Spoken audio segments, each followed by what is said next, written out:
السلام علیکم اسٹوڈنٹس، آپ کی کتاب کے حصہ غزل کی ایک اور غزل کے ساتھ آپ سے مخاطب ہوں، اور یہ غزل ہے آپ کی جگر مراد آبادی کی۔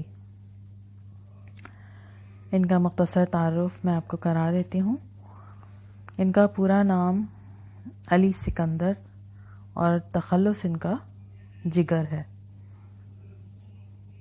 مراد آبادی ان کے نام کے ساتھ اس لیے لگا کہ یہ انڈیا کے شہر مراد آباد میں پیدا ہوئے تھے۔ ان کی شاعری کو اس لیے کمال حاصل ہے کہ ان کے والد بھی ایک بلند پایہ شاعر تھے، اور شروع میں یہ اپنے والد سے ہی شاعری میں اصلاح لیتے رہے، مگر پھر بعد میں داغ دہلوی اور نسیم لکھنوی جیسے شاعروں کی شاگردی حاصل کی۔ ان کی زبان کسی حد تک سادہ ہے اور ان کی شاعری میں ایک خاص رنگ نمایاں ہے۔ اخلاق اور سیاسی شعور ان کی شاعری میں نظر آتا ہے۔ ان کی مشہور جو کلام ہیں اس میں داغ جگر، شعلہ طور اور آتش گل شامل ہیں۔ غزل پہ آتے ہیں۔ اس کا پہلا شعر ہے: جب تک انسان پاک طینت ہی نہیں، علم و حکمت ہی نہیں۔ بڑا خوبصورت شعر ہے یہ۔ انہوں نے یہ کہا ہے کہ انسان کے پاس جو علم و حکمت ہوتی ہے، جو قابلیت ہوتی ہے، جو صلاحیت ہوتی ہے، اس کا فائدہ اس وقت تک نہیں ہوتا جب تک وہ علم، وہ تعلیم اس میں نظر نہ آئے۔ یعنی انسان کا انداز، انسان کا رکھ رکھاؤ، اس کے اٹھنے بیٹھنے کا انداز، سب کچھ اس کی تعلیم سے نظر آتا ہے۔ اور اگر اسے کسی چیز کے بارے میں پتہ ہی نہ ہو کہ اسے کیا کام کس طرح سے کرنا ہے، زندگی کے حقائق کا ہی نہ پتہ چلے، تو اس کی وہ علم و حکمت بیکار ہے۔ پاک طینت کا مطلب ہے نیک سیرت ہونا، اچھے طور طریقوں والا، اور یہی مطلب ہے اس کا کہ اگر علم و حکمت نظر نہ آئے، یعنی انسان اچھی سیرت کا، اچھے طور طریقوں والا نہ ہو، تو پھر اس کی وہ تعلیم، وہ علم جو اس نے حاصل کیا ہے، وہ بالکل بیکار ہے۔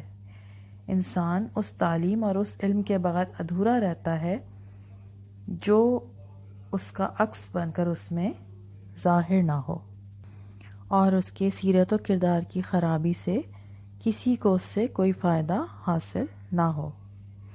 اگلا شعر ہے اس کا: وہ محبت وہ عداوت ہی نہیں، زندگی میں اب صداقت ہی نہیں۔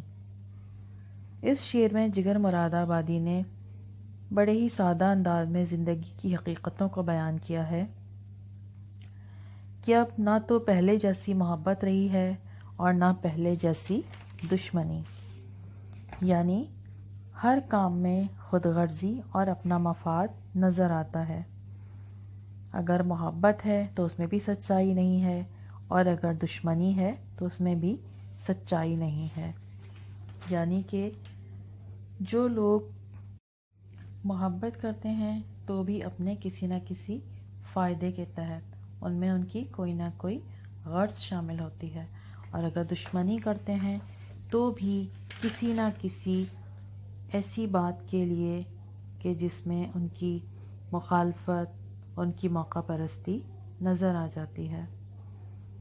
معاشرے میں جھوٹ کا سہارا لینا اتنا ضروری ہوتا جا رہا ہے کہ سچائی اور صداقت کہیں دور جا کر گم ہو گئی ہے، اور جھوٹ اس قدر عام ہو گیا ہے کہ اس پر بھی سچ کا گمان ہونے لگا ہے۔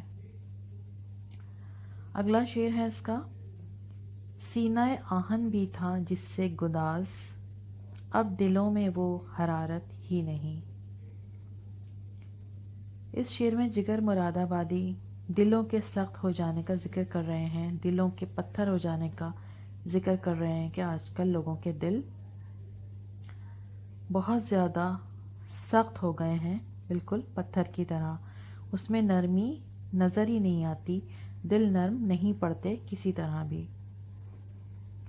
سینہ آہن سے یہاں پر مثال لی گئی ہے کہ حضرت عمر فاروق کا جو اسلام قبول کرنے سے پہلے ایک واقعہ مشہور تھا کہ جب انہوں نے یہ سنا تھا کہ ان کی بہن مسلمان ہو گئی ہے تو پلٹ کر وہ گھر کی طرف آئے اور انہوں نے اپنی بہن کو برا بھلا کہا. ان کی بہن مگر نہیں مانی اور اسلام کا راستہ چھوڑنے پر تیار نہیں ہوئی. تو اس وقت ان کے دل میں ایک گداز، ایک نرمی کا احساس پیدا ہوا کہ آخر ایسی کیا بات ہے کہ میری بہن اسلام چھوڑنے پر راضی نہیں ہو رہی. تو حضرت عمر رضی اللہ تعالی عنہ جیسا سینہ آہن یعنی لوہے جیسا سخت دل رکھنے والا انسان بھی نرمی کرنے پر مجبور ہو گیا.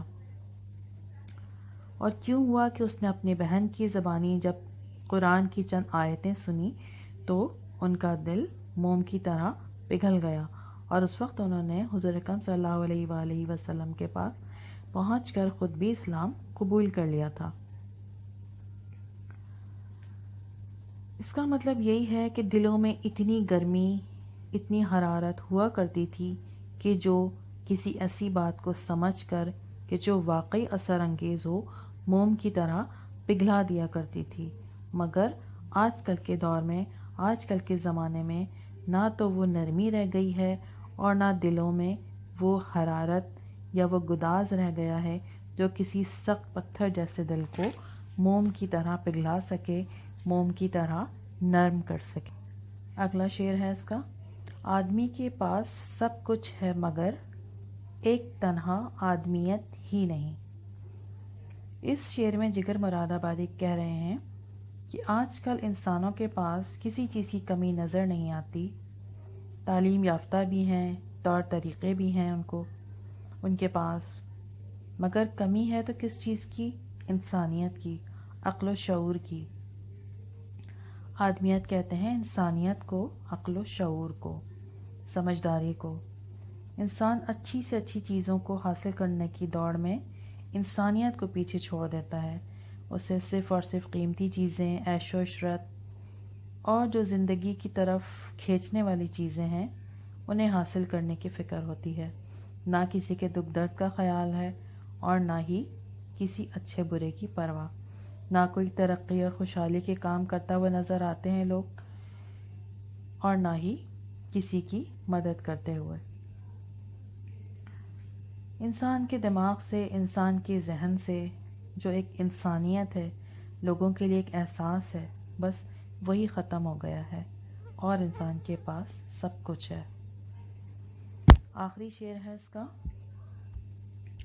صرف نقالی ہے مغرب کی جگر، شعر میں جب مشرقیت ہی نہیں. مغرب اس نے کہا ہے جگر مراد آبادی نے،